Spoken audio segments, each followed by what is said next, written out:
Muy buenas tardes a todos. Es un verdadero placer contar con un grupo de personas interesadas en el cáncer, que es una enfermedad terriblemente fascinante. Y esta es una sesión conjunta de la sesión de Pensamiento Marginal y la sección de Ciencia y Tecnología del Ateneo de Madrid.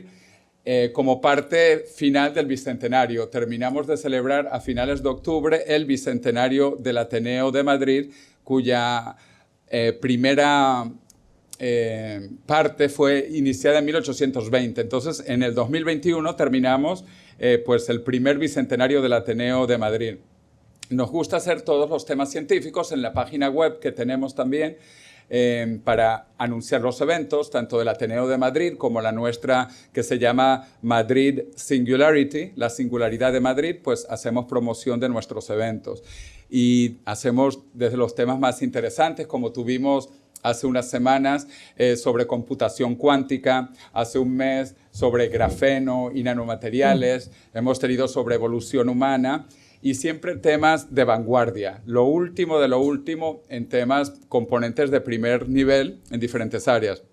Adicionalmente, el fin de semana pasada tuvimos un evento sobre las tecnologías del futuro que realizamos en realidad en el ilustre Colegio Oficial de Médicos de Madrid, pero con muchos de los ponentes que hemos traído aquí también al Ateneo de Madrid, para que la gente vea lo que está ocurriendo en ciencia y tecnología, sobre todo porque tuvimos un énfasis médico, salud, longevidad y rejuvenecimiento biológico, y por lo tanto pensamos que el Colegio de Médicos de Madrid era quizás un lugar más apto para este tipo de presentaciones. Pues hoy yo tengo el grato placer de presentar a mi amiga Inés Antón, que de hecho la conozco de hace varios años y ella pues es una experta en los temas que vamos a escuchar ahora. Ella estudió en la Universidad Autónoma de Madrid, creo que con mi prima que está ahí detrás, Carmen Simón Mateo, y también con los doctores María Blasco y Manuel Serrano, creo que estuvo ahí, y Cristina Garmendia. Un grupo selecto de personas, la verdad qué orgullo, me hubiera estado estudiando contigo. Y además bajo la tutela de Margarita Salas, una de las, o trabajaron luego con ella, con la doctora Margarita Salas, hicieron sus postdocs luego también en diferentes instituciones, súper interesante. Y me estaba diciendo Inés que ha estado en los dos grandes centros de biología molecular de aquí en Madrid, el Centro de Biología Molecular, Severo Ochoa, y luego el Centro Nacional de Biotecnología, donde ha desarrollado una cantidad de investigaciones impresionantes, maravillosas, y además también es vicepresidenta de la Asociación Apadrina la Ciencia, que me parece algo maravilloso, una iniciativa espectacular, de manera que los jóvenes estudien ciencia. No es para que no estudien Derecho o Economía o Periodismo, es para que estudien ciencia, que es muy interesante. De manera que yo estoy muy complacido que en la edición española de mi bestseller, pues dono la mitad de las regalías para la Asociación Apadrina la Ciencia. Esto, sin embargo, es distinto en cada país. En la versión portuguesa es para una universidad en Brasil. Es distinto para la versión francesa, que también los amigos catalanes me dicen que se escribe igual. En catalán se escribe igual, l'amor del amor. Y ahora acaba de salir en ruso y en chino. Estoy muy contento que mi libro ha estado en diferentes idiomas. Pero para poner esto en referencia, porque a nosotros nos gusta grabar los eventos y transmitirlos, y vamos a tener, de hecho, tenemos personas conectándose de diferentes partes de Madrid, diferentes partes de España y de toda Iberoamérica, que es nuestro objetivo, divulgar esto, conocimiento de primera, por expertos a todo el mundo hispano. Y por eso grabamos, transmitimos y hacemos unos pequeños vídeos.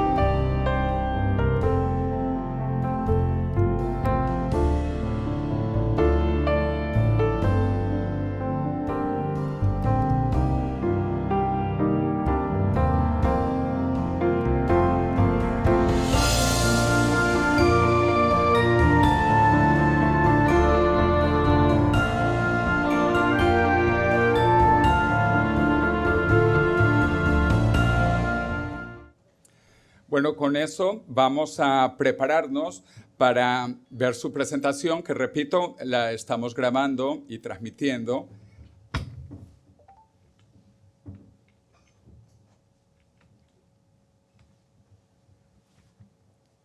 Así que espero que aparezca.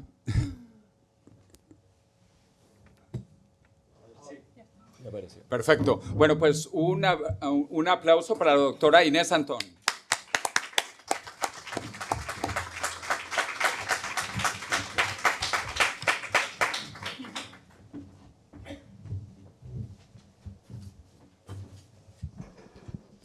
Pues muchísimas gracias por tus siempre amables y cariñosas palabras, José Luis. Es un verdadero honor estar en esta ilustre y docta casa, donde, como decía, llevan ya 200 años promoviendo el conocimiento y dando también espacio al conocimiento basado en la evidencia, que es el que realmente tenemos que tener en cuenta. Y es sobre el que hablaremos hoy. Os presentaré parte del trabajo que hacemos en nuestro laboratorio, donde estamos estudiando la metástasis, cómo ocurre, porque necesitamos conocer cómo son los procesos para poder combatirlos. No hay nada peor que el desconocimiento. Como digo, es ciencia basada en la evidencia, con rigor, y bueno, por este rigor también quería insistir en que yo soy doctora en biología molecular, no soy médico. Yo no puedo hablaros ni sobre diagnóstico del cáncer ni sobre tratamientos clínicos. Puedo hablaros sobre las bases moleculares, todo lo que estamos aprendiendo de la ciencia básica, que, como iremos viendo, es esencial para poder luego aplicarla. Si no tenemos el conocimiento, no lo podríamos aplicar. Pero insisto, no soy médico en términos clínicos. Pues me gusta empezar presentándoos también a algunos científicos españoles que a lo mejor no son tan conocidos como otros, pero que han contribuido enormemente a este conocimiento. Y aquí tenemos al catedrático de Bioquímica y Biología Molecular en la Universidad de Oviedo, Carlos López Otín, que creo que ha definido perfectamente lo que son las células tumorales en una única frase.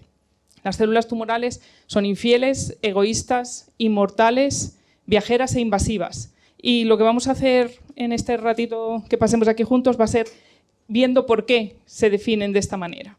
Y son infieles, como veremos, porque no mantienen la información de unas a otras. Y estos cambios son las mutaciones que vamos a ver cómo se producen. Son células que son egoístas, no respetan las señales entre células. Yo incluso diría que son maleducadas. También, como veremos, no son capaces de atender a las señales de otras células y respetarse, sino que pueden crecer unas por encima de otras. Y eso es básicamente en lo que consiste el cáncer, en esta pérdida de la señalización de las células sanas. Son inmortales en términos de replicación. Se replican de forma indefinida. Estábamos comentando, a partir de un tumor de una persona que se llamaba Henrietta Lacks, se generaron unas células que se llaman HeLa, por H de Enriqueta y LA de Lacks, que 75 años después seguimos manteniendo esas células en cultivo. No son las mismas que se obtuvieron de ella, pero son células que se van replicando, multiplicando y vamos manteniéndolas. En ese término, en ese concepto, son inmortales, porque se replican de forma indefinida. Y son viajeras porque se mueven en el cuerpo. Luego veremos con más detalle cómo un tumor primario que está muy localizado migra, se mueve a otra parte del cuerpo y eso es lo que provoca la metástasis. Esa es la definición de metástasis. Y son invasivas porque para llegar a otras partes del cuerpo, a otros órganos, necesitan invadir el tejido que les rodea, moverse y no solo salir de un tejido, sino ser capaces de entrar en otro tejido. Y lo hacen con unas estructuras que son las que estudiamos nosotros en el laboratorio, que se llaman invadopodia, pies invasivos, unas estructuras que generan las células para ser capaces de invadir y pasar a otras partes, a otros órganos y, por tanto, en muchas ocasiones causar la muerte, porque un cáncer, en general, la muerte provocada por un cáncer deriva en el 90% de los casos de la metástasis que se produce. Vamos a ver un poquito, si queréis, con más detalle, ¿Qué quiere decir? Que las células son infieles, que no copian la información de la forma adecuada. Aquí tenemos, en la parte de arriba, veis el ADN. Todo el mundo habéis usado muchas veces la expresión, ¿no? Está en mi ADN. ¿Qué es el ADN? El ADN es la secuencia que incluye la información de nuestra potencialidad, de lo que podemos ser, de altos, de color de ojos, de inteligencia. Es una información que no siempre se completa o llega al máximo o al mínimo, pero es la información base que tenemos en nuestro ADN y que es un código que son 4 letras, una secuencia únicamente de 4 letras. Ese ADN necesita pasar en un proceso que se llama transcripción, porque es esa misma información puesta de otra forma. Por ejemplo, cuando tenemos un audio que se transcribe a texto escrito, pues es el mismo concepto. El ADN tiene una información que se puede transcribir al ARN mensajero. Y después de la transcripción ocurre la traducción. Y en este caso ya sí que es un cambio de lenguaje, que ahora veremos cómo ocurre. Para esto pues se necesita un traductor, que os presentaré a continuación, para con ese traductor llegar a formar proteínas, que todos habéis oído hablar pues, de las proteínas y de las múltiples funciones que pueden tener. En este ejemplo de transcripción, traducción para llegar a la proteína, hemos hablado del ARN mensajero, que probablemente esto recuerde algo. A mí me recuerda a un bombón Ferrero Rocher. ¿Sabéis por qué? A lo mejor esto os da otra pista. Porque las vacunas frente al COVID están hechas de ARN mensajero. ¿Y qué quiere decir esto? Mira, sí, tenemos hasta un vial en directo. Pues quiere decir que en la vacuna lo que nos inyectan es ARN mensajero, no es el virus.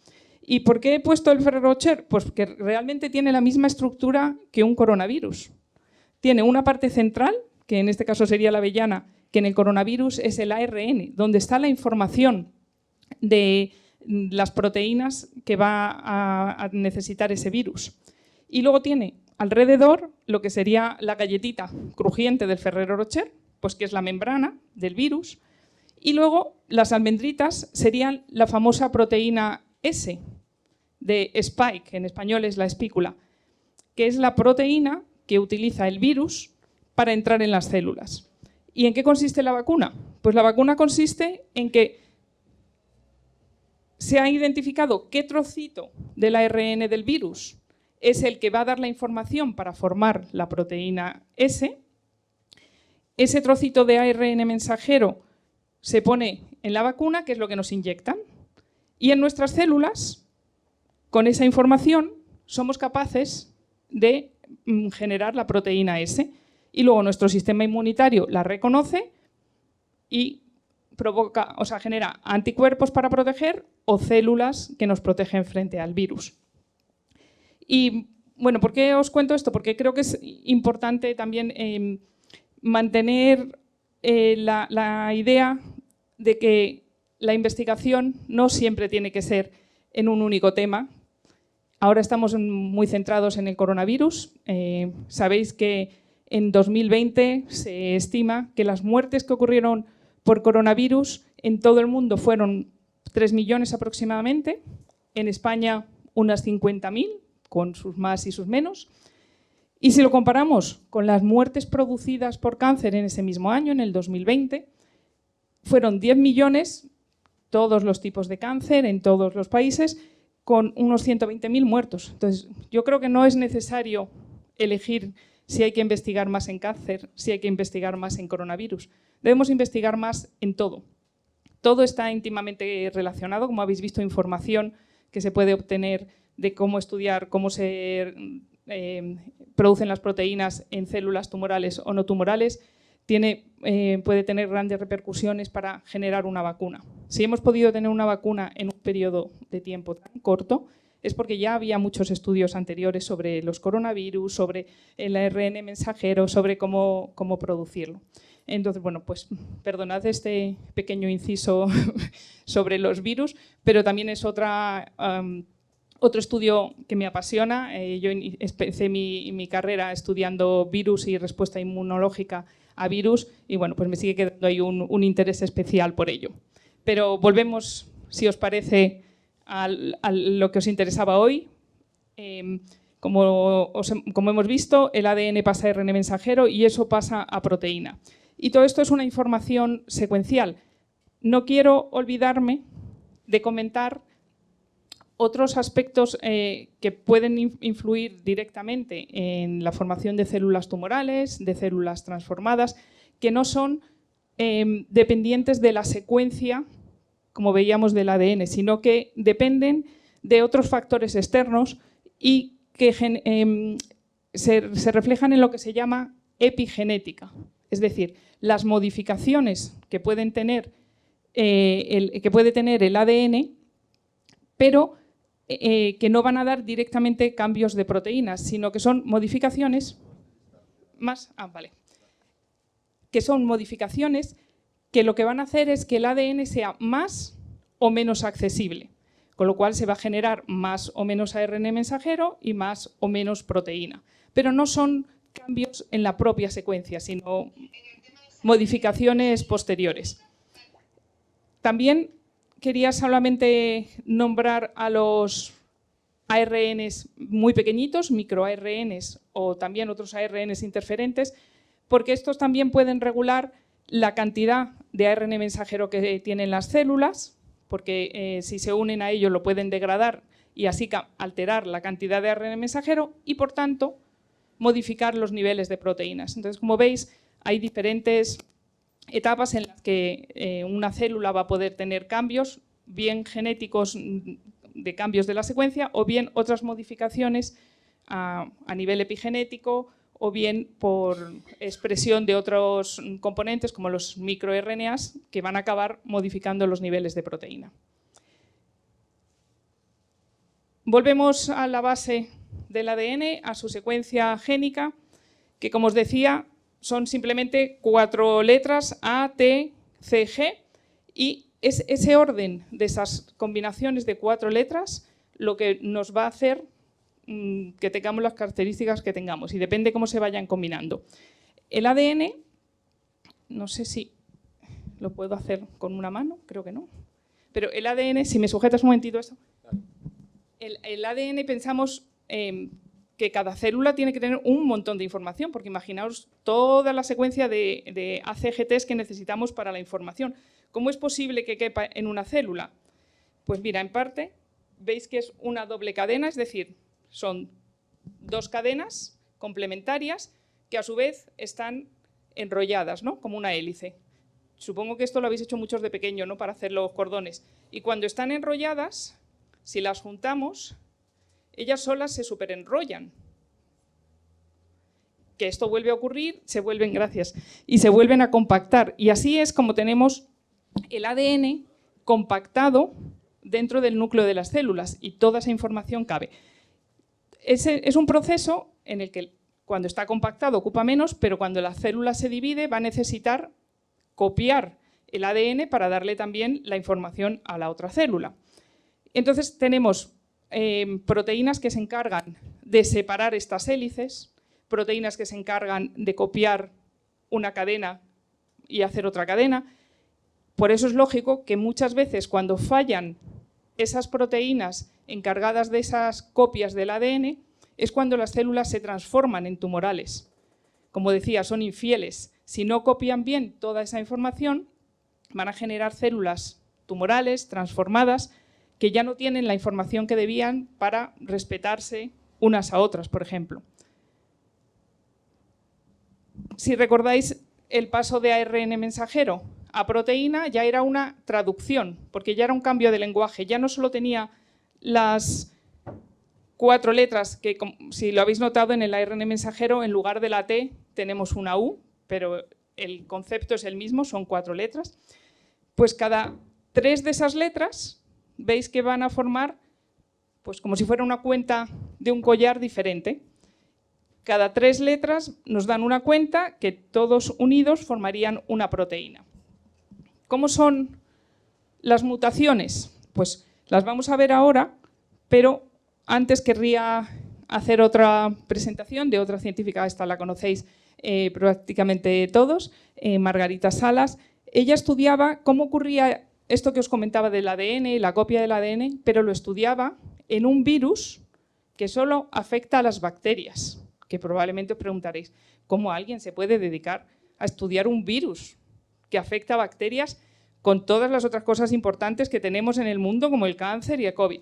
Bueno, pues gracias a los estudios de Margarita Salas en ese fago, en ese virus de bacterias, identificó una polimerasa, la que os enseñaba antes, que es necesaria para hacer copias del ADN, que ahora ha sido importantísima para la PCR. Y la PCR ahora tenemos clarísimo lo importante que ha sido, tanto para el diagnóstico, ¿no?, del virus, para saber si estábamos enfermos o no, pero esa polimerasa también se usa en diagnóstico genético, en muestras forenses o en test de paternidad o para ver el pedigrí de los animales. Es decir, que bueno, un estudio que a priori uno pensaría que poco interesante, pues es esencial para tener aplicaciones en otros muchos campos. Y como decía Severo Ochoa, la ciencia siempre vale la pena, porque sus descubrimientos, tarde o temprano, se aplican. Bueno, volvemos a la mutación. ¿Qué es la mutación? Pues es la alteración de estas secuencias que veíamos que cada 3 letras nos va a dar un aminoácido, o sea, un componente de esta cadena. Pues puede ocurrir que al copiar el ADN haya un error en la replicación, en la copia, y que, como veis, este triangulito pasa a ser una estrellita. Y eso en una proteína, un simple cambio de un componente puede hacer que esa proteína ya no tenga la función que tenía que tener, o bien porque no se le puede unir otra proteína porque ya no tiene la misma forma, o bien porque era donde funcionaba y ha perdido su capacidad de tener la función que fuera. Esto es la mutación. Las células son infieles porque no copian su ADN con fidelidad.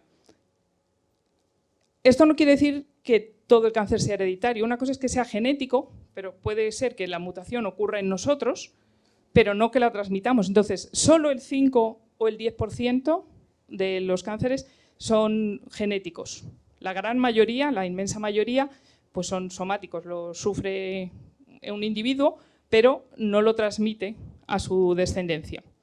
También puede ocurrir que en esta mutación lo que se genere es uno de los tripletes, la secuencia de 3 aminoácidos, que lo que haga es que genere lo que se llama un stop, una parada. Y entonces la proteína no continúe formándose y se haga una proteína más pequeña, con lo que podéis entender que le falta un trozo que puede ser esencial para su función y, por tanto, pues tener un efecto mayor que una mutación puntual. Estos errores pueden ser, como decía, por la replicación, pero también por muchos factores ambientales que reconoceréis aquí. Los rayos ultravioleta, por eso no es bueno tomar excesivamente el sol, porque los rayos ultravioleta favorecen que haya esta generación de mutaciones porque no se copia bien el ADN. Los rayos X, pues sí, las radiografías son necesarias, pero tampoco hay que hacérselas si no son necesarias, aunque tienen una potencia pequeñita, pero no es bueno someterse a grandes cantidades de rayos X de forma innecesaria. Hay agentes químicos mutagénicos, pues evidentemente el humo del tabaco, porque sabemos que fumar produce cáncer de pulmón. ¿Por qué? Porque tenemos componentes en el humo del tabaco que facilitan que se ocurran estas mutaciones y, por tanto, que las células se transformen. Y también hay algunos virus. El virus del papiloma, el papilomavirus, está directamente relacionado con el cáncer de útero. Entonces, como veis, hay muchos factores externos que de alguna manera podemos controlar para reducir la incidencia del cáncer, al menos de algunos tipos. Y un ejemplo más de laboratorio de cómo los rayos X pues, pueden producir mutantes, pues es este ensayo en el que, utilizando el modelo de Drosophila melanogaster, que es la mosquita de la fruta, la que sale en la fruta cuando se nos pasa un poquito, pues utilizando el modelo de Drosophila, aquí veis una mosca normal, ¿no? La parte de la cabeza y el tórax. Si se somete a una población de moscas a una dosis de rayos X muy alta, empiezan a aparecer mutantes. Y uno de ellos llamaba la atención porque tenía todo un poquito más grande. Si veis, incluso el tórax es más grande, pero a nivel de células eran más grandes, a nivel de órgano era más grande, y lo que hicieron fue comparar las moscas que no habían pasado por los rayos X con ese mutante y ver cuál era la diferencia. Y había diferencia en una única proteína.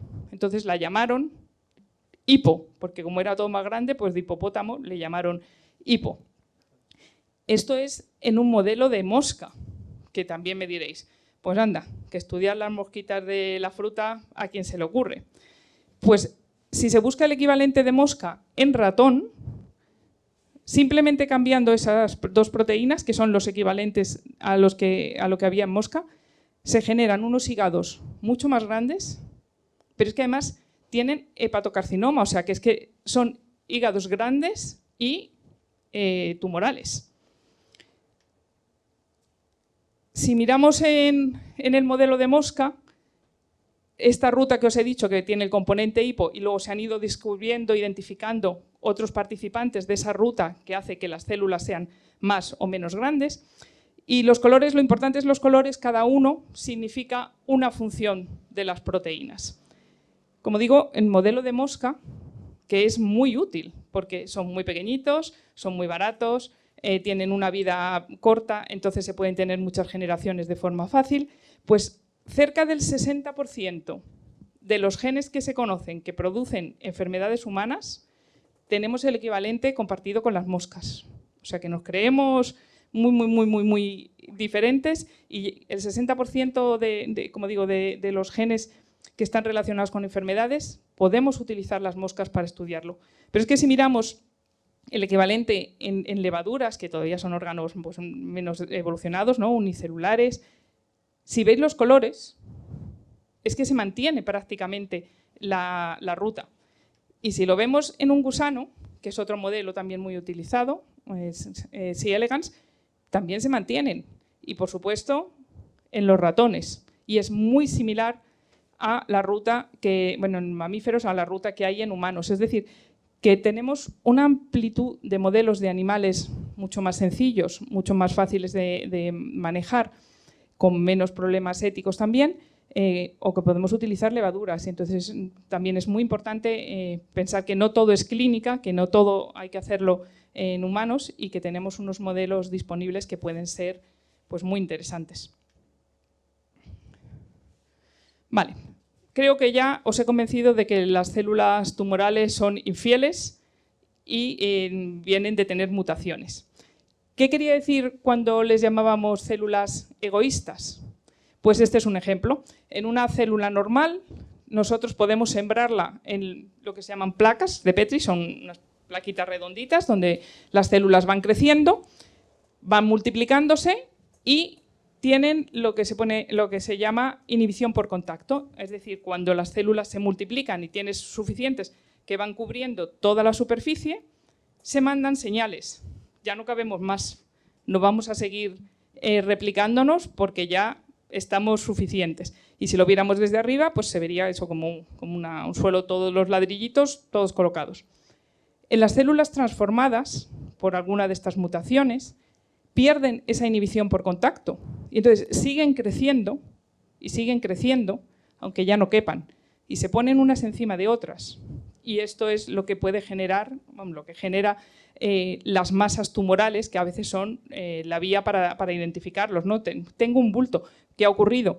Pues que las células están perdido esa capacidad de pararse y no duplicarse cuando ya hay suficientes. Entonces, en ese sentido, pues son células egoístas, porque no respetan a las demás y porque además se anteponen a ellas al resto del conjunto del ser vivo, ¿no? Son capaces de matar al ser vivo completo por mantenerse ellas creciendo.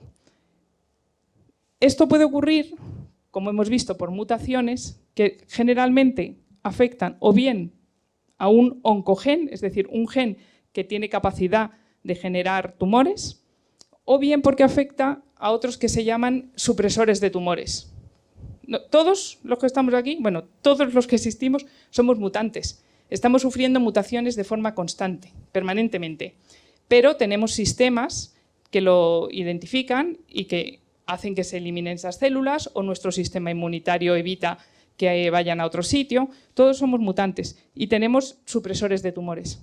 Si ocurre una mutación en un supresor de tumores, pues la probabilidad de que tengamos un tumor es mucho mayor. Por eso, fundamentalmente, se diferencian las proteínas implicadas o en oncogenes o en supresores de tumores. Y el desarrollo del cáncer, pues como decía, son cambios genéticos en algunas de estas proteínas. Otra persona que probablemente todos reconozcáis es Mariano Barbacid, que ya en 1982 identificó una mutación de un gen que producía cáncer en humanos. Y fue, claro, un gran avance, porque hasta entonces el cáncer se diagnosticaba como enfermedad, pero no se sabía cuál era su origen. Y él fue el primero que lo identificó en un gen concreto. Un ejemplo de supresor de tumores, que a lo mejor habéis oído hablar de él o alguien ha tenido algún diagnóstico y le han dicho, pues está relacionado con P53. Pues es un supresor de tumores. Su función es que cuando hay lo que llamamos insultos a las células, que pueden ser cualquiera de estas cosas, ¿no? Como decimos aquí, hipoxia, pues si no llega suficiente oxígeno, si hay daño en el DNA, si se expresa un oncogen, si los telómeros están alterados. Cualquiera de esos insultos puede hacer que P53 se active y venga a poner paz. En alguno de estos sentidos, pues diciéndole a las células que estáis mal, os tenéis que morir, apoptosis, fuera. O activando la reparación del DNA que ha sido modificado. O diciendo, pararos, no sigáis duplicándos, pararos en esta parte del ciclo y a ver qué hacemos. O autofagia, que es autodigerirse las células. Entonces, P53 es uno de los supresores de tumores más conocidos y probablemente reconozcáis el nombre también de Manolo Serrano, como decía José al principio, que es uno de los grandes estudiosos de este supresor de tumores. Estas células, que eran infieles, egoístas, y ahora las definimos también como inmortales. Inmortales en el sentido en que en una célula normal en división, que veis en la parte de arriba, pues de una célula salen dos, se vuelven a dividir, y si ocurre un daño en ese DNA, como os he dicho antes, pues se activan sistemas que lo reparan. Pero si en algún momento no se puede reparar, pues aparecen los sistemas finales, que es eliminar esas células que están con un funcionamiento incorrecto. ¿Qué ocurre en las células del cáncer? Pues que esos sistemas no funcionan, o bien porque hay mutaciones en los reparadores, y mantienen esa mutación y se siguen multiplicando. Y se genera una segunda mutación, que a su vez se mantiene y se genera otra, para que al final se genere un crecimiento sin control. Es muy raro que una única mutación conduzca a un cáncer, a un tumor, sino que suele ser una acumulación de ellos. Como por ejemplo, se ha estudiado muy bien en el caso del cáncer colorectal, en el que las células normales que tienen unos componentes proteicos que están ahí con diferentes colores, pues con las primeras mutaciones, a lo mejor lo que han hecho, como os decía, es que las proteínas ya no se pueden unir a lo que se unían, que las mantenía separadas y fuera del núcleo. Y luego hay una segunda mutación en la que hace que estas proteínas que han entrado al núcleo y que pueden estar favoreciendo la transcripción y la formación de proteínas, una de ellas, que era inhibidora, si desaparece, pues hemos conseguido que la célula esté completamente modificada. Veis que cambia de forma, genera muchísima actividad proliferativa y pues acaban creciendo unas encima de otras. ¿Por qué es importante conocer estos detalles de las células? Porque es muy importante que cada tumor tenga su nombre y sus apellidos, porque es la única manera en la que vamos a poderlos diagnosticar y tratar correctamente. Si, por ejemplo, pensáis en una célula germinativa que se puede autorreplicar y que tiene ese azulito, pues quiere decir que en la parte de fuera, en la parte accesible, contra lo que podemos luchar, pues tendrá unas proteínas determinadas. Si pasa a ser otra diferente y tiene ya otro color, pues lo que pudiéramos utilizar en el azul a lo mejor no nos sirve en la amarilla. Y así sucesivamente. Cada una necesitamos identificar perfectamente lo que llamamos marcadores. ¿Qué caracteriza a unas células o a otras para poder buscar armas contra esas características especiales? Por eso es muy importante cuando alguien tiene pues, un tumor que sepa qué proteínas se están expresando, qué proteínas están mutadas, y aquí viene también la medicina personalizada, ¿no? Lo importante que es poder determinar en cada caso cuáles son las mutaciones. Entonces, un poquito en resumen de lo que hemos visto todo sobre las células tumorales, pues hemos visto que se producen por mutaciones, inestabilidad genómica, que son capaces de evadir la apoptosis, no se mueren aunque tengan errores, tienen un metabolismo alterado, que ya no hemos entrado en ello, señales de proliferación, alteración de los supresores de crecimiento, evitan la destrucción por el sistema inmunitario, que bueno, esto sería otro día completo sobre cómo ahora hay tratamientos de inmunoterapia, porque si uno es capaz de reactivar el sistema inmunitario para luchar contra el cáncer, la inmortalidad replicativa, y llegamos ya a la invasión y la metástasis, que es un proceso más tardío en todo este desarrollo. Esto sería la simplificación de cómo evoluciona el cáncer desde un punto temprano hasta alcanzar la metástasis. Bueno, pues mi padre, lamentablemente hace 2 años, fue diagnosticado con un cáncer de vejiga, pero tuvo la suerte de que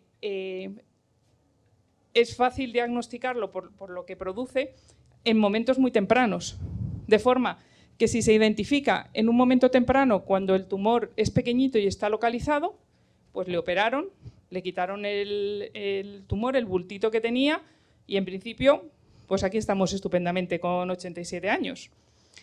¿Qué ocurre? Que si son tumores mucho más internos, que no se pueden, que no producen síntomas o que no se identifica la localización y avanzan hacia esos malignos más invasivos, metastásicos, y migrar y moverse por el cuerpo a través de la sangre o del sistema linfático, pues alcanzan otros órganos, que es lo que vamos a ir viendo ahora, cómo ocurren esos procesos, y es allí donde van a causar la muerte, porque si afectan a órganos vitales, pues acaban con el ser vivo. Me gustaría también recordar que la invasión no es necesariamente mala, es un proceso sin el cual tampoco estaríamos aquí ninguno, porque es un proceso esencial, la invasión, para la implantación de los primeros momentos del desarrollo, cuando las células están en división, pero necesitan implantarse para poder generar el embrión. Así que la invasión no es necesariamente, no es siempre mala, es un proceso fisiológico, pero que las células tumorales son capaces un poco de reconvertir. Y también la invasión, esta es esencial en nuestro día a día, en la respuesta inmunitaria, porque si nos hacemos una herida, por ejemplo, en un brazo, pues las células del sistema inmunitario tienen que viajar por nuestro cuerpo, moverse por la sangre, pero luego salir de la sangre y llegar al punto donde necesitan evitar que se produzca una infección.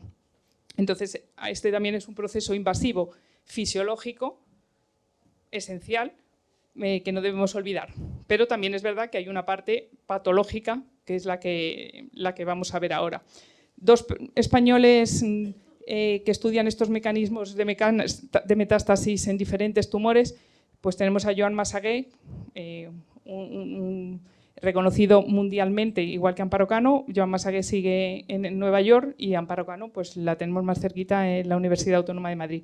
Y ambos estudian, como digo, con detalle este proceso. Como dice Joan Massagué, las metástasis las tenemos que entender también como la regeneración del tejido equivocado en el lugar equivocado, porque, como os decía, muchas veces son procesos que existen fisiológicamente, que necesitamos para nuestra salud, pero que las células tumorales son capaces de reconvertir, igual que los virus se aprovechan de los sistemas celulares para utilizarlos en su beneficio, pues los tumores hacen algo parecido.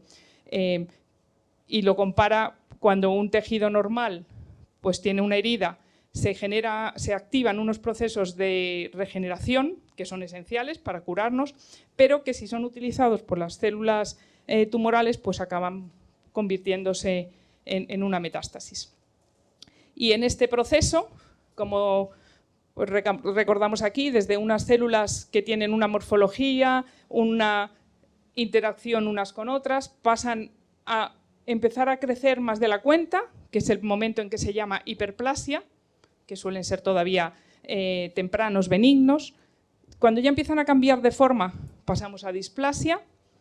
Cuando ya es una masa tumoral grande, se denomina in situ, ¿no? en el propio lugar, y ya el maligno, como veis, acaba con toda la membrana basal, que es lo que mantiene separados diferentes partes del epitelio o con el tejido conectivo o con otros tejidos, y esas son las que empiezan a invadir y a pasar a través de la sangre y a distribuirse por el cuerpo. Esta capacidad invasiva, la primera parte, es lo que se llama la transición epitelio-mesénquima, porque tenemos unas células que son con aspecto epitelial, que tienen interacciones con la superficie, que tienen interacciones entre ellas y, como veis, todas son muy obedientes y ordenaditas. Cuando ocurre alguno de estos cambios que vimos anteriormente, empiezan a perder su comunicación entre ellas, su comunicación con el sustrato y empiezan a tener movilidad, que antes no tenían, estaban establecidas en un sitio. Esta transición permite que las células empiezan a moverse, empiecen a degradar y generen lo que se denomina intravasación, es decir, entrar en los vasos, o en los vasos sanguíneos o en los vasos linfáticos. Y entran en estos vasos, a través de ellos se van diseminando. En la sangre o en la linfa se pueden encontrar con otras células de la sangre que en parte las protegen y entonces se evaden de su respuesta, hasta llegar a otros órganos distantes, donde ocurre el proceso inverso, la extravasación, porque salen de los vasos. Y allí, si encuentran el entorno adecuado, porque, como digo, esto probablemente nos esté ocurriendo de forma repetitiva, pero si no encuentran un entorno adecuado, aunque la célula tumoral llegue a otro punto, pues si no se replica, pues ya está, no es capaz de generar un nuevo tumor. Pero esto sí que en muchas ocasiones ocurre, y no ocurre tampoco de una forma al azar, porque se ha observado que dependiendo del lugar del tumor primario, la metástasis suele ser específica de órgano. Es decir, el cáncer colorectal habitualmente genera una metástasis primero en hígado y después, al cabo de los años, puede acabar en pulmón. Mientras que el tumor de pulmón, que es muy agresivo, casi desde los primeros momentos puede llegar a hígado, a cerebro, a hueso y a pulmón. Entonces, como os podéis imaginar, es importantísimo entender cómo ocurre esto para poder prevenirlo. Y, como digo, no es algo al azar, porque si no, no tendría sentido que el cáncer de próstata tarde muchísimos años y llega a hueso, mientras que el de pulmón ya en los primeros meses alcanza otros muchos órganos. Pues algunos de estos estudios lo que han determinado es que si tenemos en cuenta los diferentes pasos que veíamos, ¿no? El primario, cuando pasa la circulación o cuando ya genera la metástasis, pues se ha visto qué elementos están mutados en cada uno de los pasos. Y normalmente los primeros iniciales pues son, como os comentaba, oncogenes o supresores de tumores. Cuando ya empiezan a circular, las mutaciones o los cambios ocurren en proteínas que están más relacionadas con su transición epitelio-mesénquima y aparecen, como veis aquí, algunos de los miRNAs de los que hablábamos al principio, que son componentes muy chiquititos pero que son capaces de regular la generación de determinadas proteínas. Cuando ya pasamos a la parte de infiltración, pues son proteínas más directamente relacionadas con la degradación del entorno, de la membrana basal, Y ya las últimas, la colonización, pues están más relacionadas con generar ese ambiente necesario, ¿no? Con sembrar lo que necesitan para que puedan crecer. Unos componentes esenciales, los exosomas, que son como pequeñas bolsitas de aceite que se generan en las células y que dentro llevan tanto DNA como RNA, como proteínas, como microRNAs. Y si las células tumorales las lanzan a la circulación, cuando son captadas por otras células en los diferentes órganos, hacen que esas células cambien su metabolismo y generen un entorno favorable. Por ejemplo, tenemos células tumorales que si secretan algo que se llama ITGF beta-4 o integrina beta-5, pues unas van a ser capaces de llegar al pulmón y otras van a ser capaces de llegar al hígado, donde van a generar ese entorno en el que las células, por ejemplo, los macrófagos que están ahí indicados, van a su vez a cambiar el ambiente y hacer que sean mucho más permisivos para que cuando lleguen células tumorales puedan seguir creciendo en cada uno de esos órganos.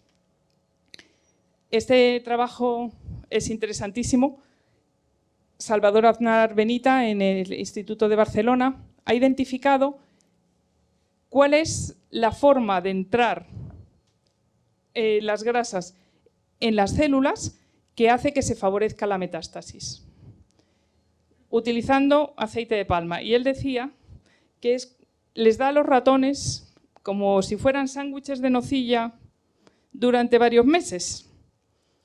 Y simplemente con ese cambio en la dieta, de que tengan más grasa, más aceite de palma, que a través de esta puerta que se llama CD36 entra, hace que tengan mucha más metástasis o muchas menos metástasis en los ratones.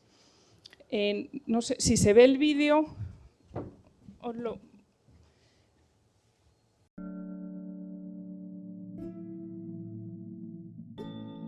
Cancer is one of the biggest killers of the 21st century. Over 90% of the deaths caused by this disease are due to metastasis, which happens when some cancerous cells detach from a tumor and travel on the bloodstream or the lymphatic system to form new tumors in distant sites of the body. Now, the research group of Dr. Salvador Aznar Benita at the IRB Barcelona have identified the cells responsible for metastasis through a key molecule in this process, CD36. They found that this protein is present in many metastatic tumors, and also that increasing its levels was enough to transform a non-metastatic cell into a metastatic one. Since it is known that CD36 transports fatty acids inside the cells, researchers studied the role of fatty diet in metastasis of several oral tumors. And the results show that higher fat levels in the bloodstream increase the number of metastatic spots. Thus, CD36 appeared as a possible target for anti-cancer drugs, and this was confirmed when the IRB Barcelona team used antibodies to block the protein, decreasing the number of metastatic spots, or even completely wiping out metastatic cells in some mice. Although there is still a long way until this may be applied to humans, this discovery, published in the journal Nature, is a big step forward towards understanding cancer metastasis and stopping its progression.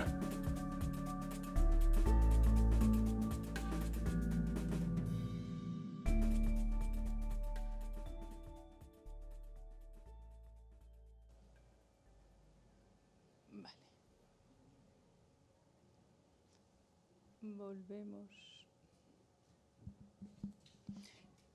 Vale, pues creo que se veía claramente, ¿no? Como la dieta y cómo identificar cuál es la puerta de entrada puede permitir generar pues una cerradura que, si no entran los ácidos grasos en las células, se reduce también la metástasis.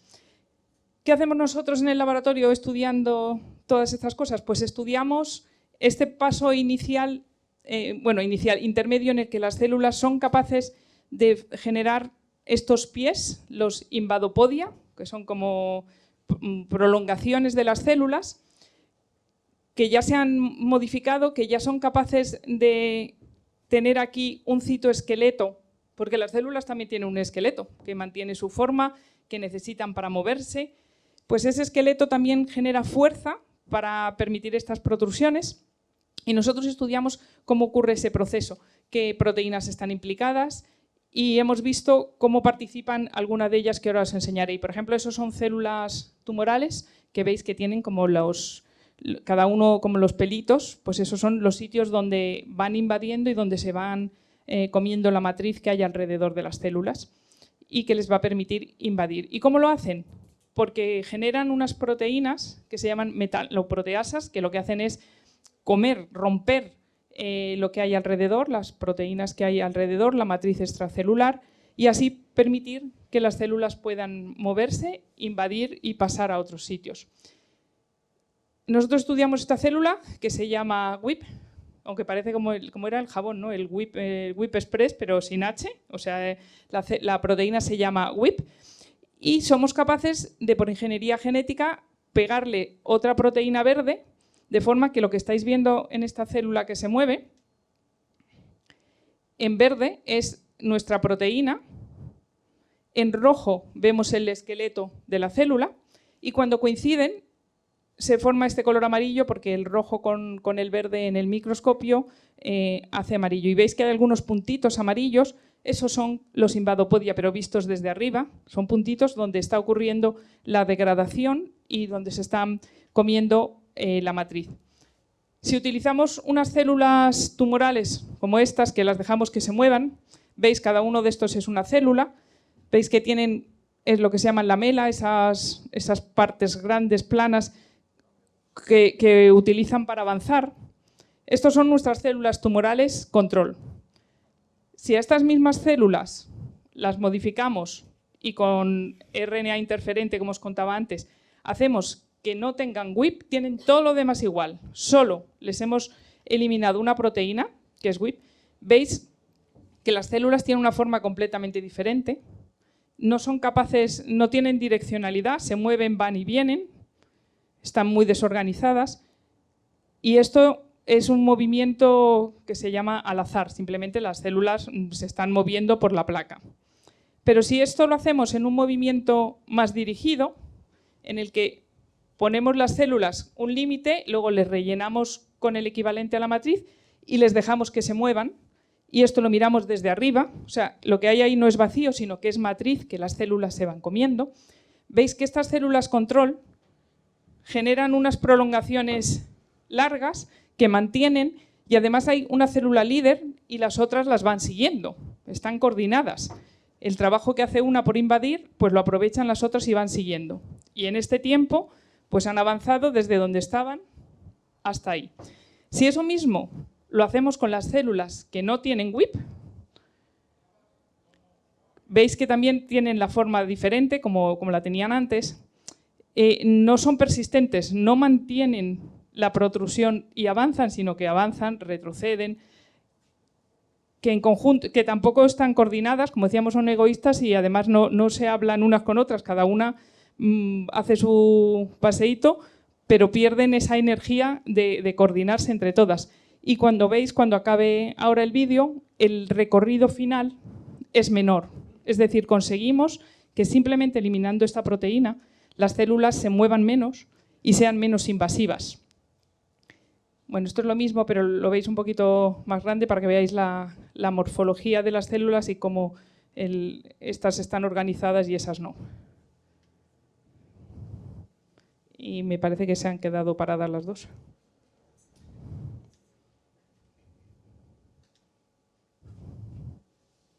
Se han cansado. Sí, Vale. Bueno, ya estamos en el final. Si conseguimos que pase... Vale. Entonces, como os decía, las células que no tienen WIP son menos... se mueven más despacio, son menos invasivas. Hemos visto que también forman menos invadopodia, esas estructuras que os comentaba. Entonces, esto lo hemos visto en células, en el laboratorio. Nos preguntamos qué ocurre en pacientes. ¿Tiene algo que ver con lo que ocurre en los pacientes? Y haciendo un estudio de bases de datos donde hay muchísima información sobre, en este caso era sobre glioblastomas, personas que habían sufrido glioblastoma, el tiempo de supervivencia representado en días. ¿Veis? En rojo, pues de 100 pacientes que había, a los 2 años solo un 10% sobrevive al glioblastoma. Aquellos que tenían mucho WIP. Pero si mirábamos los pacientes que habían tenido glioblastoma, pero que tenían menos WIP, ¿veis la línea azul? A los 2 años todavía teníamos casi un 40% de supervivencia. Es decir, que sí que es relevante, que tener mucho WIP o poco WIP tiene una importancia clarísima en la supervivencia. Pues esto se estudia con muchísimas proteínas, con diferentes combinaciones y es una parte de la aportación de la ciencia básica para luego poder tratar en clínica. Y bueno, pues este ya es el resumen de la metástasis que hemos ido viendo, cómo hay muchas células implicadas, cómo van haciendo la intravasación, circulan, vuelven a salir y generan la metástasis. Pues como os podéis imaginar, para luchar contra ella, gracias al conocimiento de cada uno de estos pasos, pues se van buscando terapias dirigidas a cada uno de estos pasos específicos, a que no proliferen, a que no invadan, a que no migren, a que no puedan luego seguir creciendo cuando colonizan. Y por eso, pues no sé si se ha quedado sin batería, pero ya estamos en la última casi. Y por eso, en este resumen, pues se indican de los diferentes aspectos que habíamos visto que tienen las células tumorales, pues cómo para cada uno se están buscando terapias. Pues desde para la invasión y la metástasis, inhibidores de los que favorecen el movimiento, para la apoptosis, miméticos que hacen que las células se mueran cuando deben, o inhibidores de la telomerasa, porque la parte de la inmortalidad replicativa se debe a la telomerasa. Entonces utilizamos inhibidores de telomerasa para evitar que las células tumorales se sigan reproduciendo permanentemente. Bueno, pues creo que ya en resumen os he contado cómo las células tumorales son de verdad infieles porque se replica su ADN sin fidelidad, son egoístas, utilizan los alimentos, se suben unas encima de otras y son capaces incluso de matar al organismo para sobrevivir como tumor.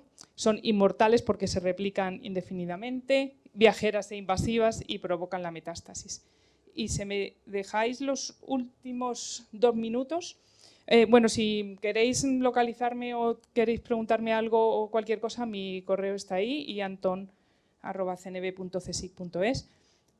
Pero como os ha comentado José Luis, soy científica, yo trabajo en el laboratorio, pero también participo en una asociación, Apadrina la Ciencia, con 2 objetivos clarísimos. Divulgar la importancia de la ciencia, tanto en los niños y en los jóvenes para promover vocaciones científicas, como entre los adultos, porque es esencial tener ciudadanos críticos que no sean manipulables, a los que no se les pueda engañar fácilmente, entonces el conocimiento es esencial. Y por otro lado, promover la investigación, ¿no? Conseguir financiación para hacer contratos para que los jóvenes puedan acabar la tesis doctoral. Somos casi 300 científicos, bueno, pues algunos, si vierais la foto los reconoceríais, porque están Luis Enjuanes, Mariano Esteban, estaba Margarita Salas, Federico Mayor Zaragoza, bueno, de todos los campos también del conocimiento. ¿Qué hacemos? Pues hacemos muchas actividades de divulgación, estamos en Juvenalia, todos los de Madrid conoceréis Juvenalia, ¿no? Para llevar a los chavales, pues estamos allí los 6 días haciendo experimentos con los niños. Bueno, perdón, no hacemos experimentos con los niños, hacemos experimentos para que los niños aprendan, lo pasen bien. Hemos hecho un libro que se llama Todos somos científicos, donde tenemos 11 experimentos para hacer en casa con material que todos tenéis en casa. Lo más complicado que hace falta es un puntero láser para hacer un microscopio casero. A través de la venta de estos productos o también de colaboraciones de personas que hacen pues, de forma altruista obras de teatro, se hacen socios, la lotería en Navidad. Este año también tenemos lotería para Navidad.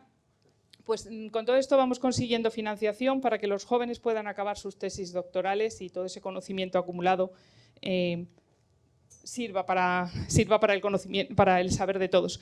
Nos podéis encontrar en prácticamente todas las redes, Facebook, Twitter, en YouTube tenemos un canal que se llama Culciencia, Apadrina Ciencia en Instagram. También hemos participado con la Sexta en asesoría científica, nuestra página web y nuestro correo por si queréis algo. Y bueno, nuestro objetivo fundamental es pasar del que inventen ellos, que ya decía Unamuno, a que invertir en ciencia es invertir en futuro. Y creo que ahora todos lo tenemos claro, pero luego se nos olvida. Y bueno, pues qué mejor que la curiosidad y el conocimiento para todos los niveles. Y muchísimas gracias, espero no haberme alargado mucho.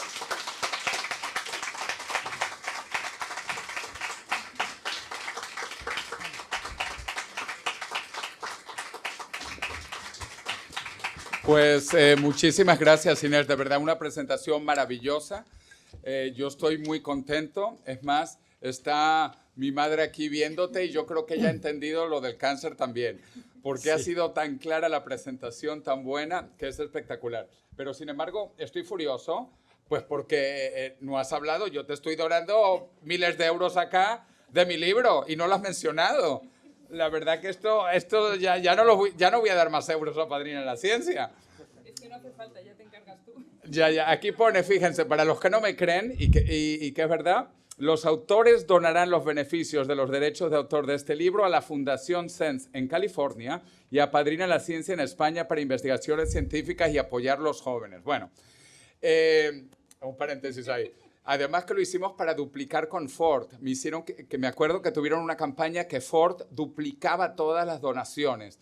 Esto los digo para que sepan que además estábamos hace los días de la Semana de la Ciencia y de verdad que lo que va a cambiar el mundo es la ciencia y la tecnología.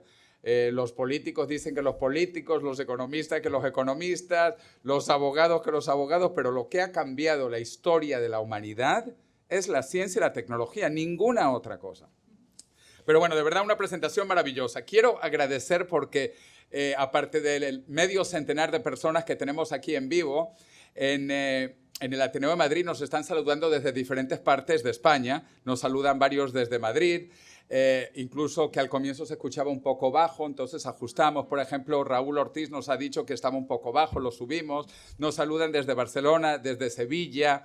Otro biólogo, gran amigo mío, Rafael Castro, nos saluda desde Tenerife. Nos saludan desde Alicante, desde Murcia y de Granada, que se han identificado. Por si fuese poco, tenemos gente que nos ha saludado desde 4 países fuera de España, desde Argentina, Bolivia, Perú y Venezuela. Así que estamos muy contentos por el impacto que estamos teniendo para divulgar estas ideas. Que la semana pasada, además, estuvimos colaborando a Padrina la Ciencia en el Colegio de Médicos de Madrid, en este evento donde hablamos mucho del cáncer. Yo tenía unos comentarios rápidos que creo que es importante. Uno de los libros más vendidos en Estados Unidos, de un científico muy famoso, se llama El emperador de todos los males, una biografía del cáncer, el emperador de todos los males, y que ha cambiado un poco el pensamiento, que el cáncer es terrible. El cáncer es la segunda causa de muerte en el mundo, la segunda. Entonces no es cualquier enfermedad, es una enfermedad terrible, terrible, terrible. Me gusta que has hablado de las vacunas. Yo efectivamente tengo aquí mi vial, para el que no esté vacunado le vacuno. Pero es muy importante, si retrocedes a esa lámina, porque estaba muy buena, si te acuerdas. Sí, la del ARN mensajero. Porque lo que se está haciendo en estos momentos es ciencia ficción. Yo conozco al fundador de BioNTech, que yo no digo vacuna Pfizer, porque es la vacuna BioNTech, que es de unos inmigrantes turcos. La historia es hermosa. 2 inmigrantes turcos pobres que estudian biología y medicina y desarrollaron esta vacuna, pero como era una startup pequeña en Alemania, pues se unieron con Pfizer para la comercialización. Pero esta es una vacuna de inmigrantes turcos en Alemania y por eso siempre lo diré, porque además conozco al fundador y le he invitado a España. Y el año que viene vamos a traer al hombre que ha salvado Europa gracias a esta vacuna de ARN mensajero. Y en estos momentos están trabajando en vacunas para el cáncer, vacunas para la malaria y vacunas para el VIH, SIDA. Y en 5 a 10 años, gracias a esta tecnología espectacular que se llama ARN mensajero, yo creo que vamos a curar cosas que son muy similares. Malaria, y yo soy experto en malaria, me ha dado 2 veces. He tenido Plasmodium falciparum y Plasmodium vivax. Entonces conozco bastante y la malaria me conoce a mí bastante. Vamos a curar la malaria, vamos a curar el VIH-Sida y vamos a curar pues el cáncer, y son cosas muy distintas porque el cáncer son células mutantes, la malaria son parásitos y el VIH pues es un virus. Entonces, que un tipo de vacuna, tú lo has dicho, porque esto hace que las células se protejan. Bueno, ese era un punto que tenía muy interesante y que BioNTech vamos a tener invitado al creador de esta tecnología en Alemania, turco. Ayer es un día muy importante. Ayer las naciones, la Organización Mundial de la Salud le dio su máxima distinción a Henrietta Lacks.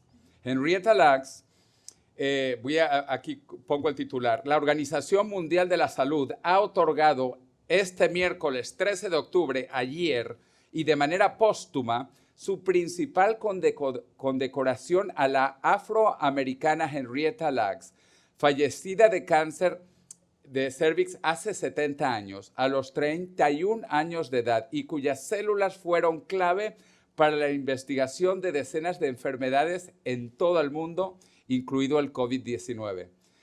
Y ahí el paréntesis de Henrietta Lacks, porque vamos a ir a visitar sus células. Henrietta Lacks nació en 1920, falleció en 1931 en el Hospital Johns Hopkins en Baltimore, y los médicos se dieron cuenta que ese tumor vivía y está vivo hoy. Son las células más famosas en la historia, Henrietta Lacks, y por eso se llaman células HeLa. Y ayer la Organización Mundial de la Salud condecoró a esta mujer por cambiar la historia del mundo. A pesar de que murió de cáncer, pero sus células siguen vivas y ya tienen 101 años, porque ella nació en 1920. Claro, no son las mismas células, pero bueno, ahí están las células. Otra cosa que creo que es importante, la palabra inmortal, tú tienes toda la razón, está mal utilizada desde el punto de vista científico completo, porque la inmortalidad, además, es imposible garantizarla. Yo digo que si a mí me cae un piano en la cabeza, yo quedo pianizado. Entonces, la inmortalidad es imposible de garantizarla. El objetivo es el no envejecimiento y el rejuvenecimiento. Y de hecho, por eso hay personas que hablan de la amortalidad como átomo. Átomo, en griego es no. Entonces, la no muerte, y átomo es no partes, una estructura sin partes. Qué bueno que comienzas con Carlos López Otín, qué gran científico español, y que muestra un poco también la parte mala de España, las envidias entre científicos también es horrible. El hombre casi se suicida y le han asesinado a todos sus ratones. Es algo terrible. La envidia incluso entre los científicos. Un científico de primera clase a nivel mundial, de los 5 autores del paper más leído en la historia del envejecimiento, y casi se suicida después de que le han matado a todos sus ratones en Oviedo. Es doloroso. Además, todo lo que está haciendo, es un experto también en progeria, que la progeria creo que deben de conocer, es la enfermedad de los niños de 10 años que parecen que tienen 80. Es una enfermedad de envejecimiento acelerado, y Carlos López Otín es uno de los expertos en el mundo en esta enfermedad. Y ahí hago el enlace con el último punto que quería discutir rápidamente, que cuando hablas de los telómeros. Porque hay una persona que se inyectó telomerasa de Estados Unidos en Colombia para hacer algo que había descubierto María Blasco en España, de que si tienes los telómeros largos, pues no envejeces o puedes rejuvenecer. El 30 de septiembre del año 2017, yo estaba con Liz Parrish, con el Premio Nobel de Medicina Harold Varmus, que se ganó el Premio Nobel de Medicina en 1989 por el descubrimiento de los oncogenes retrovirales, y con Antonio Garrigues Walker, que era su cumpleaños. Pasamos el cumpleaños de Antonio Garrigues Walker, repito, el 30 de octubre del año 2017 en Oxford, comiendo ahí los 4. Y Harold Varmus, Premio Nobel, director del Instituto Nacional de la Salud de los Estados Unidos, dijo que a Liz Parrish le iba a dar cáncer. Un hombre que se ha ganado el Premio Nobel por descubrir los oncogenes retrovirales. Y resulta que luego es que se ha visto que la correlación es al revés. Si tú tienes los telómeros largos, no te da cáncer. Pero bueno, es un tema interesante y ahí ya sí entro con nuestro moderador invitado. Porque para terminar de convencerle ya que se haga miembro del Ateneo, pues mi querido amigo Andrés Graces, que estudiamos juntos, nosotros comenzamos la universidad en 1979, en la Universidad Simón Bolívar, la Universidad Tecnológica de Venezuela, y él ahora actualmente también lleva varios años viviendo en Madrid, como 500,000 de venezolanos que estamos en España, y él ha trabajado con Liz Parrish y precisamente de ahí viene la relación. Él conoce del tema de los telómeros, la telomerasa, el cáncer y la longevidad. Tiene la mejor página en español y en inglés sobre longevidad. Es infolongevity.com. No existe nada mejor en español ni en inglés sobre el tema de longevidad que lo que lleva Andrés Graces, que está dedicando su vida a eso y es algo admirable. Y entre otras cosas, aparte de haber trabajado con Liz Parrish, que ya comentará algo porque tiene un amor platónico con ella, él es el embajador de longevidad de Criptoplaza. Criptoplaza, que es el centro de las criptomonedas en Madrid y que fue uno de nuestros auspiciadores del evento Transvision Madrid 2020, Transmisión Madrid 2021, porque todo el mundo de las criptomonedas está comenzando a apoyar el tema de la longevidad, porque estos jóvenes multimillonarios se están dando cuenta que esto es real, que estamos cerca de revertir el envejecimiento y que hay muchas cosas como los telómeros y demás. Bueno, entonces, mi estimado Andrés, como embajador de la longevidad de Criptoplaza, pues la primera pregunta y luego vamos a tomar preguntas del resto del público para la doctora Inés Antón. Bueno, José Luis, muchas gracias por esa presentación y tengo que felicitar a Inés Antón porque realmente he encontrado su presentación sumamente didáctica. O sea, el tema del cáncer es un tema polifacético, bastante complicado, que se viene estudiando desde hace muchos años. Y yo encuentro que la presentación que nos ha hecho Inés pues, nos permite a personas que no somos biólogos ni médicos, pero personas pues, con una cultura general estándar, el poder entender realmente qué hay detrás de eso. De forma, Inés, que de verdad que te felicito. Yo disfruté muchísimo tu presentación y espero que también muchos de los presentes que estamos aquí pues haya sido así. Bueno, ciertamente, como decía mi amigo José Luis, yo conozco mucho a Liz Parrish. Liz Parrish es una norteamericana que en el año 2015 decidió hacerse algo en el cuerpo emulando unos experimentos que había hecho anteriormente la doctora Blasco. Entonces, yo voy a referirme un poquito a esos experimentos porque estoy seguro que va a ser muy interesante para todos. La doctora Blasco, que hoy en día es la directora del Centro Nacional de Investigaciones Oncológicas de España, tiene un prestigio enorme a nivel mundial en todo lo que se refiere al tema del cáncer. Y estudió con ella. Y estudió con Inés. Bueno, yo soy más joven.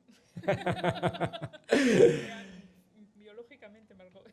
Yo creo que en esa época, estoy hablando de años 2006, 2007 y 2008, estaba trabajando también en el Centro Nacional de Investigaciones Oncológicas, pero no como directora, sino en trabajos previos. Pero ella sorprendió al mundo, porque es que realmente fue así. Cuando anunció en un paper científico que publicó en el año 2008 que había conseguido alargar la vida de ratones que normalmente viven entre 2 años y medio o un poquito más y que vivan 3 años y medio, casi 4. O sea que en promedio consiguió extender la vida de esos ratones un 40%. Y algunos de ellos llegaron a vivir hasta un 50% más.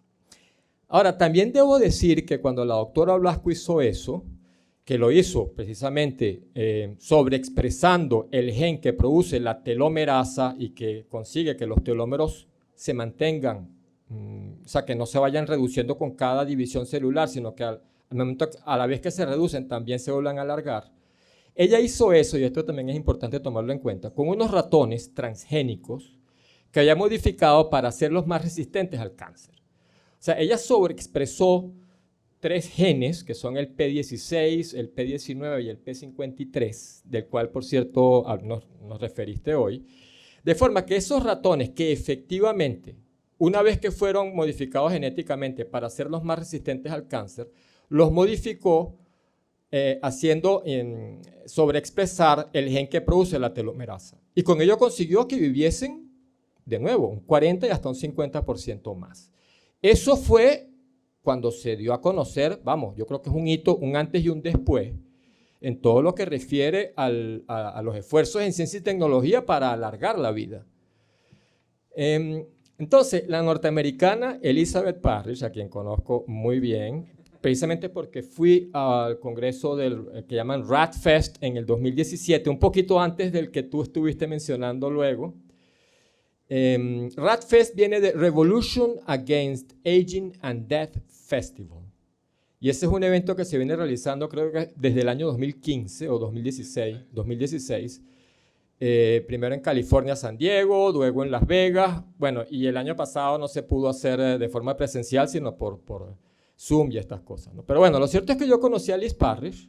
Y Liz Parrish fue una persona que, viendo la experiencia que había tenido la doctora Blasco con estos ratones, que consiguió que hubiera un 40% más, atendió una conferencia donde se tuvo conocimiento de todo esto, empezó a investigar y habló con un científico que es un experto en tratamiento de cáncer con inmunoterapias, que se llama Jason Williams, quien incluso ha ganado premios porque, a ver, es un científico o un especialista en cáncer tratamiento de cáncer con inmunoterapia muy reconocido a nivel mundial. Y esta persona, Jason Williams, le propuso, entre los dos se pusieron de acuerdo para que esta mujer le hiciesen una terapia como la que había hecho la doctora Blasco con los ratones. Y eso se llevó a efecto en Colombia, en el año 2015. Eso está prohibido hacerse en países desarrollados donde las leyes impiden que se pueda modificar el genoma, el ADN de la gente que está sana. Solo es permitido hacer eso en casos compasivos, en casos donde la medicina convencional ya no puede curar la enfermedad y se permite bajo una ley incluso que luego apareció en los Estados Unidos que se llama Right to Try. Bueno, el derecho a probar. Lo cierto es que Liz Parrish se hizo eso. En esa oportunidad, además de eso, sí, se hizo, inhibieron la miostatina para estimular el crecimiento muscular. Lo cierto es que Liz Parrish está perfectamente sana. Sus indicadores o sus biomarcadores biológicos indican que ha rejuvenecido de forma muy significativa. En relación al tamaño de los telómeros, la ciencia indica que ha reducido, que se encuentra casi un 30 años más joven de antes de iniciarse el tratamiento. De forma que ya hay una prueba experimental a la que todos estamos muy pendientes y que ya veremos cómo sigue evolucionando, pero es que es fascinante. Primera pregunta y luego pasa. No, quizás la pregunta, fíjate, empezando un poco en todo esto, visto que la doctora Blasco consiguió extender la vida de los ratones y para ello aplicó genes protectores como el P53, el P19, ¿se ha pensado en hacer eso mismo en humanos? A ver qué efecto tendría el sobreexpresar estos genes oncoprotectores o tumores protectores.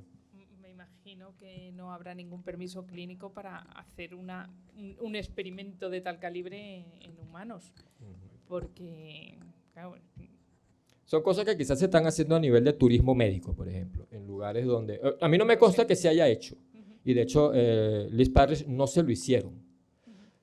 Pero de todos modos la doctora Blasco, con esto termino, posteriormente en el año 2017 publicó otro artículo en el que había conseguido, modificó ratones para inhibirles el P53 y volver a inyectarles la telomerasa, y también les inyectó un oncogen, un gen productor de tumor en el pulmón, que es el KRAS. Sí.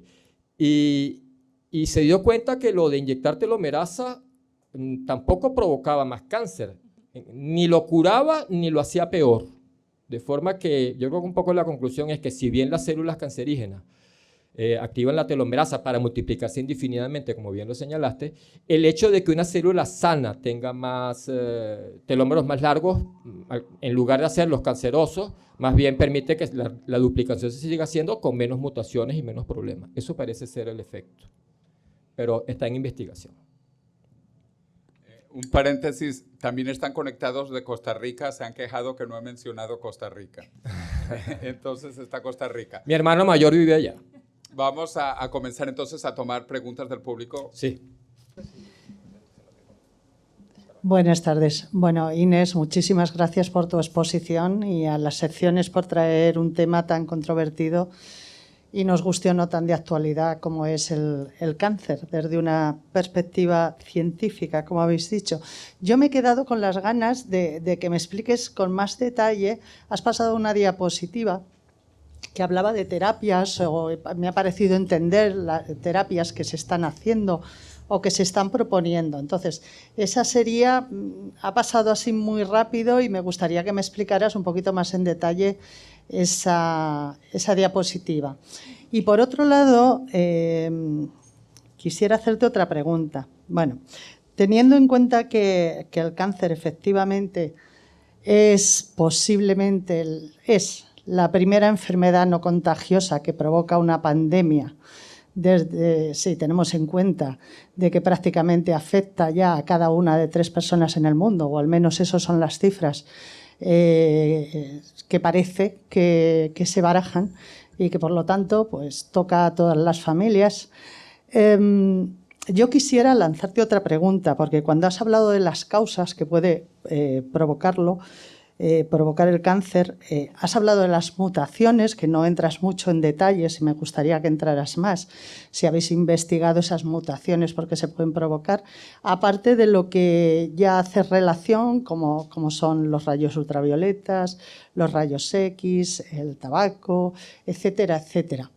Pero como terapeuta que soy de otras ramas de la medicina natural, yo he hecho en falta aquí, entre esos elementos que causan esas mutaciones, he hecho en falta el estrés o las alteraciones emocionales, como puede ser la frustración y 1000 cosas más, que estoy segura, y hay estudios sobre ello, que provocan muchas enfermedades y, ¿por qué no, el cáncer?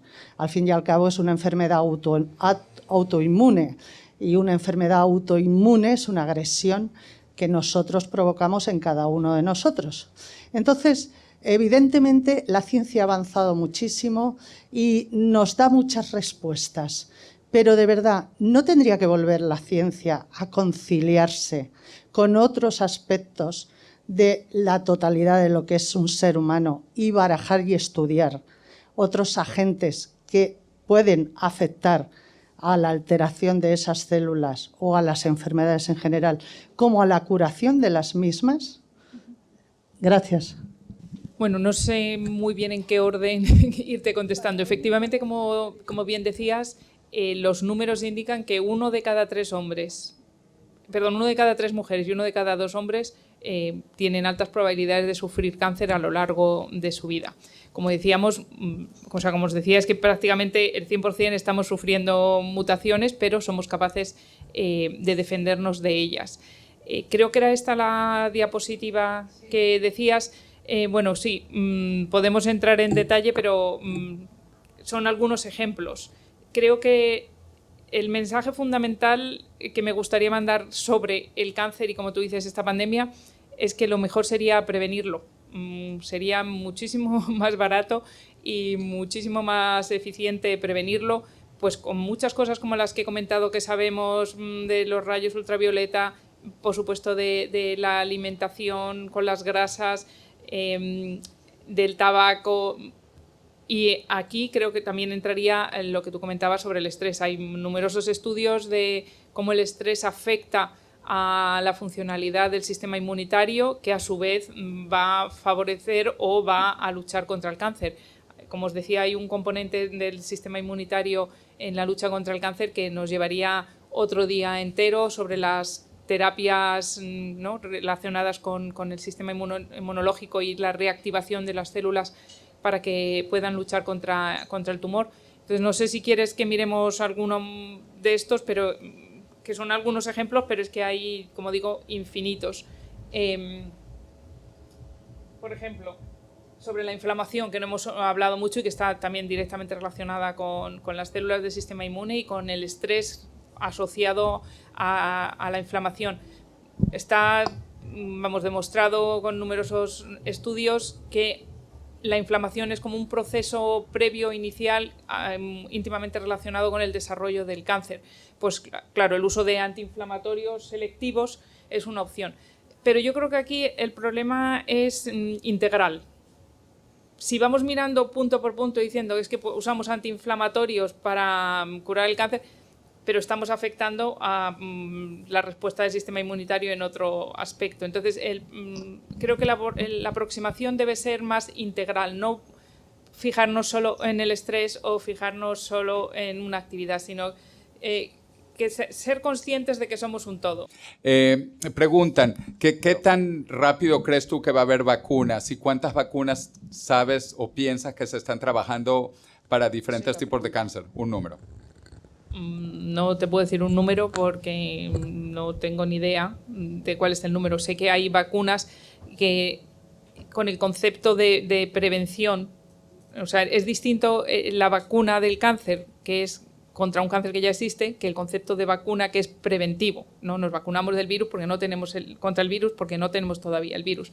A veces el nombre de vacuna para el cáncer estamos realmente utilizándolo para una terapia porque ya el cáncer existe. Pero con este concepto hay muchísimas aproximaciones basadas en la respuesta inmunitaria, como decía antes, ¿no? en reactivar las células del sistema inmunitario que sean capaces de luchar contra el tumor. Y se extraen células de la persona que tiene el tumor, se reactivan para que sean capaces de luchar específicamente contra ese tumor. O sea, las extraen, las modifican para activarlas y las pueden volver a meter en el cuerpo del paciente. Buenas tardes. Precisamente, muchas gracias por la exposición. La pregunta que iba a hacer iba relacionada con la vacuna frente al cáncer, porque, claro, habría que pensar en que cada tipo de cáncer tiene una célula diferente. En el virus, por ejemplo, lo que se hace con el RNA mensajero es que nosotros seamos capaces de reconocer la proteína, pero en el caso del cáncer, ¿cómo sería ese paso? Vale, ahora me había olvidado, hay unos ejemplos concretos de cáncer que hay vacuna, como puede ser la vacuna del papilomavirus. El papilomavirus produce un cáncer determinado que suele ser o de útero o de pene o de ano. Entonces sí que hay una vacuna, porque es una vacuna contra el virus que luego va a producir cáncer. O la hepatitis. El virus de la hepatitis puede también producir tumores. Entonces la vacuna para el virus de la hepatitis en el fondo es una vacuna también contra el tumor. Las vacunas que son específicamente contra tumores pues pueden ser, como le decía, si es de una persona que tiene un tumor concreto, lo que se hacen es extraer células de esa persona que luchan contra los nombres y apellidos de ese tumor concreto. Lo que se hace es reactivarlas porque el tumor las ha parado, hace que no sean capaces de eliminar las células tumorales. Las células tumorales también presentan, como ponía ahí los colorcitos, pues presentan antígenos que son los que van a activar de forma específica el sistema inmunitario. Entonces, un poco también la medicina personalizada, saber exactamente qué tipo, qué clasificación, pues hace que la terapia sea específica para el tipo, o si no lo sabemos todavía, pues son aproximaciones más burdas, o sea, más globales, como puede ser la quimioterapia o la radioterapia, y esas son contra todo, porque simplemente células que proliferan mucho, pues se espera que a las tumorales, como proliferan más, les afecte más. Pero como decíamos, como son funciones fisiológicas, pues acabas teniendo efectos secundarios, ¿no? Bueno, en primer lugar, gracias por la exposición, muy didáctica. Quería preguntar un poco, no sé si estás familiarizada con el tema que están hablando ahora de la hibernación celular. Me consta que en el Vall d'Hebron están trabajando ahora pues con un marcador, todo todavía en una fase primaria, con un marcador sobre, bueno, me parece que se denomina TET2, con el que están trabajando, para el tema de, bueno, primero conocer con ese marcador si existe una hibernación celular de células cancerígenas y, en segundo lugar, si con esto se puede trabajar, porque me consta que están estudiándolo, si luego se pueden activar pasado una serie de años. O sea, vamos, un poco mi pregunta iba si nos podías instruir algo sobre esto o... Pues lo siento, pero no sé Vale. mucho más sobre hibernación. Me imagino que te refieres a las células tumorales que quedan como dormidas. Sí. Y que se pueden reactivar por causas bien ambientales o porque haya luego otra mutación. Esto de las micrometástasis sí que se sabe que ocurre, que las células salen del tumor original y hay micrometástasis que a lo mejor no son detectables y por eso estás muchos años, has tenido a lo mejor un tumor primario, lo han conseguido eliminar, han hecho un seguimiento y parece que estás bien y al cabo de los 15 años vuelven a aparecer células que tienen los mismos marcadores que tenías originalmente y entonces pues, puede haber eso, micrometástasis que se quedan latentes o dormidas en diferentes órganos que estaban en la sangre y han llegado a nichos donde no han acabado de crecer y ha ocurrido algo que luego las vuelve a reactivar. O sea, sí. que existir está demostrado que existe, pero no sé mucho más detalles sobre eso, cómo se reactivan o cómo se pueden controlar, porque el problema es que no sabes que existen, ¿no? Te hacen un seguimiento y son tan pequeñitas que si no se detectan ni en un TAC ni están en sangre, pues... Vale, sí, bueno, había leído algo acerca de ello, de que se está trabajando en esos estudios. Muchas gracias. Bueno, ¿alguna otra pregunta? Creo que tenemos tiempo para una o dos preguntas más.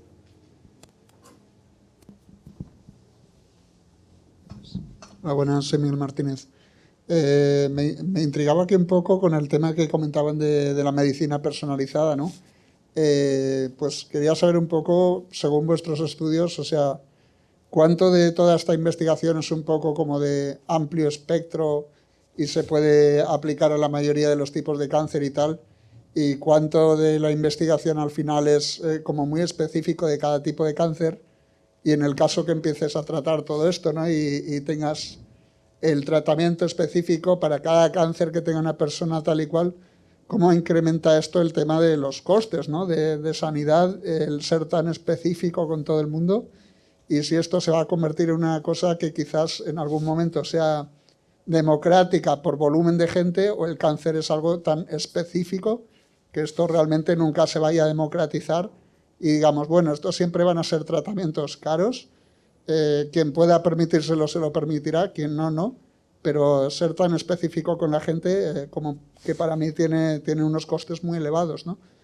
Soy apócrifo en esto, no soy médico ni nada, quizás puedes explicarme un poco.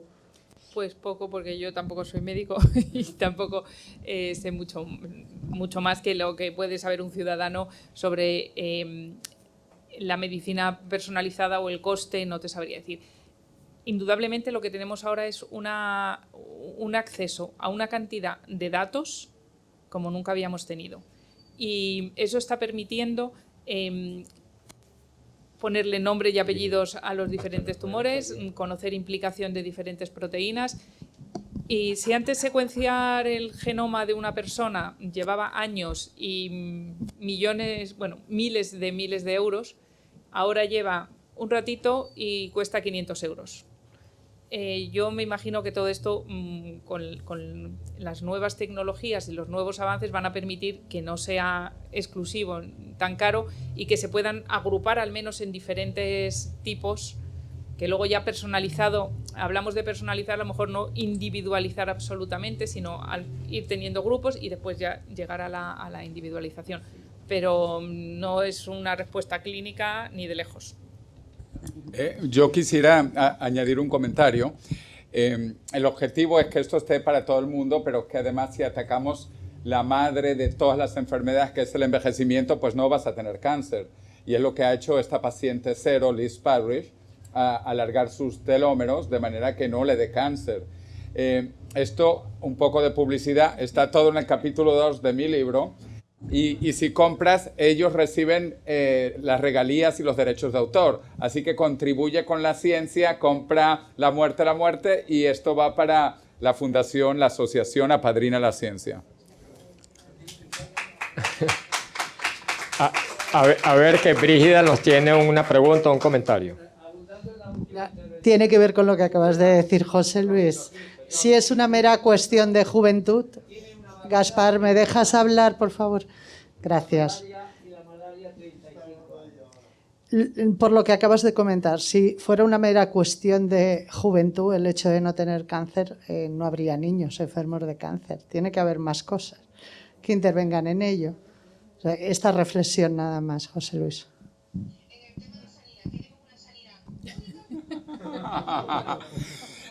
Oye, Brígida, ahorita ya para que termine la doctora Inés Antón, pero claro, existen algunos tipos de cánceres infantiles y leucemia, etcétera, pero estos son un grupo minúsculo. En realidad, el tema gordo es a partir de los 40 años. Ahí es cuando la gente tiene cáncer.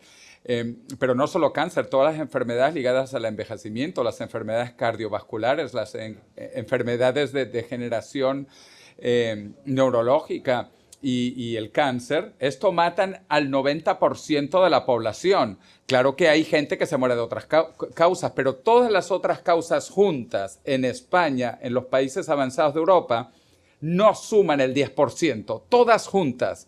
Sumas el terrorismo, sumas los pianos que caen de la cabeza, sumas el terrorismo, sumas el cambio climático, sumas la leucemia infantil, lo sumas todo y no llega al 10% de las muertes de los españoles. Entonces creo que hay que tener claro cuáles son las prioridades. La prioridad es el envejecimiento y luego el cáncer, que es la segunda causa general de muerte en España. José Luis, en una cosa te doy la razón. La mayoría de los problemas de salud derivan de cómo nos hacemos mayores, pero curiosamente hay estadísticas que dicen que el 70% de las enfermedades regulares y crónicas que nos llevan al médico tienen que ver más con los malos hábitos que con una cuestión de edad. Sí, pero de nuevo, esto no le pasa a una persona de 20 años. Puedes tener muy malos hábitos a los 20 años, puedes fumar, puedes emborracharte todas las noches y no te mueres, porque estás joven. Entonces, pero si lo haces a los años 60, te mueres a la semana. Entonces es muy distinto la condición de estar joven que la condición de estar viejo. De cualquier manera, eso es para otro evento. Bueno, este era el evento de cáncer de las células inmortales y yo realmente quiero felicitar enormemente a la doctora Inés Antón, que ha venido acá. Nos ha hecho una presentación súper didáctica que hasta mi madre la ha comprendido. Así que vamos a darle un aplauso a la doctora.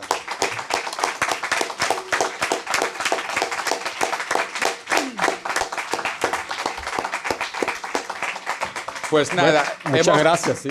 Hemos terminado puntualmente a las 9 de la noche y les esperamos en nuestros próximos eventos que pueden ver tanto en la cartelera del Ateneo como en el grupo Meetup Madrid Singularity. Muchas gracias y buenas noches. Buenas noches.